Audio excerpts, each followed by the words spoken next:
Hi all welcome to 90s kids food and fashion channel. இன்னைக்கு வந்து ரம்ஜான். எல்லாருக்குமே இனிய ரம்ஜான் நல்வாழ்த்துக்கள். ரம்ஜான் அப்படின்னாலே நமக்கு ஞாபகம் வர்றது பிரியாணி தான். ஸோ அதனால இன்னைக்கு வந்து நம்ம மான் பிரியாணி வந்து செய்ய போகிறோம். அமெரிக்கால மான் வந்து சாப்பிடலாம். இந்த மாதிரி கடையிலேயே வந்து விற்பாங்க. ஸோ நம்ம வாங்கியிருக்கிறது வந்து அப்ராக்சிமேட்லி ஒரு ½ கேஜி $15 கிட்ட வருது. நம்மளோட இந்தியன் ருப்பீஸ்க்கு வந்து பார்த்தோம்னா 1400 கிட்ட வரும். அடுத்து இந்த மான் கறிய வந்து நல்லா வாஷ் பண்ணிட்டு, சின்ன சின்னதா நல்லா வெட்டி தனியா எடுத்து வச்சுக்கலாம். அடுத்து ஜீரக சம்பா அரிசி வந்து 3 டம்ளர் எடுத்து, அத வந்து ஒரு ½ அன் ஹவர் வந்து தனியா ஊற வைக்க போறோம். நெக்ஸ்ட்டு சின்ன குக்கர் எடுத்துட்டு, அதில கொஞ்சமா எண்ணெய் சேர்த்துக்கலாம். எண்ணெய் காஞ்சதுக்கு அப்புறமா, நம்ம வாஷ் பண்ணி வச்சிருக்கிற அந்த கறிய வந்து நம்ம அதில வந்து சேர்த்துக்கலாம்.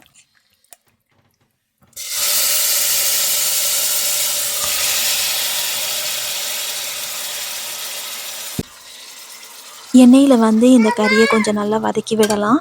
அடுத்து வந்து இதில வந்து ஒரு 1/4 டீஸ்பூன் வந்து மஞ்சள் தூள் சேர்த்துருக்குறோம். அடுத்து வந்து 1 டேபிள் ஸ்பூன் இஞ்சி பூண்டு பேஸ்ட்டு. அதுக்கப்புறமா இதுக்கு தேவையான உப்பு. இது எல்லாமே சேர்த்து கொஞ்சம் நல்லா வதக்கி விடலாம். இதோட ரா ஸ்மெல் போனதுக்கு அப்புறமா வந்து பார்த்தீங்கன்னா, ஒரு 1 1/2 டம்ளர் தண்ணி வந்து ஊத்திட்டு, ஒரு 8லேருந்து 10 விசில் வர்ற வரைக்கும் நல்லா வேக வைக்க போறோம்.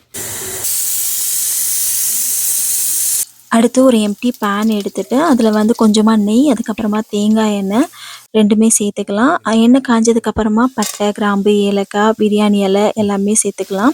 2 பெரிய வெங்காயம் எடுத்துட்டு, அதை ஸ்லைசஸா வெட்டி போட்டு கொஞ்சம் வதக்கணும். அது வதங்கினதுக்கப்புறமா அது கூடயே ஒரு 4 பச்சை மிளகாய் வந்து சேர்த்துருக்கோம். இதில் வந்து கொஞ்சமா உப்பு சேர்த்துக்கலாம். இப்போ பார்த்தீங்கன்னா வெங்காயம் நல்லா வதங்கிடுச்சு. அடுத்து இதில் வந்து ஒரு 2 டேபிள் ஸ்பூன் வந்து இஞ்சி பூண்டு பேஸ்ட்டு சேர்த்து நல்லா வதக்கணும். இஞ்சி பூண்டு பேஸ்ட்டோட ரா ஸ்மெல் போனதுக்கப்புறமா இதில் 2 தக்காளி, கொத்தமல்லி இலை, புதினா இலை எல்லாமே சேர்த்து நல்லா வதக்கிக்கலாம். இந்த ஸ்டேஜில் வந்து ஒரு 1/4 டீஸ்பூன் மஞ்சள் தூள், 1 டேபிள் ஸ்பூன் மிளகாய் தூள், 1 டேபிள் ஸ்பூன் கரம் மசாலா, அதுக்கப்புறம் 1 1/2 டேபிள் ஸ்பூன் வந்து மல்லித்தூள், இது எல்லாமே சேர்த்து மசாலாவோட பச்சை வாசனை போகிற வரைக்கும் சிம்மில் வச்சு நல்லா வதக்கிக்கலாம். அடுத்து இதில் வந்து ஒரு 2 டேபிள் ஸ்பூன் வந்து தயிர் வந்து சேர்த்துக்கலாம். இந்த சைடு வந்து குக்கர் ஓப்பன் பண்ணி கறி வெந்துருச்சான்னு செக் பண்ணி பார்க்கலாம். நல்லாவே வெந்துருச்சு. அடுத்து அந்த தண்ணியை வந்து தனியாக எடுத்து வச்சுட்டு கறியை வந்து அந்த கிரேவியோட மிக்ஸ் பண்ண போகிறோம்.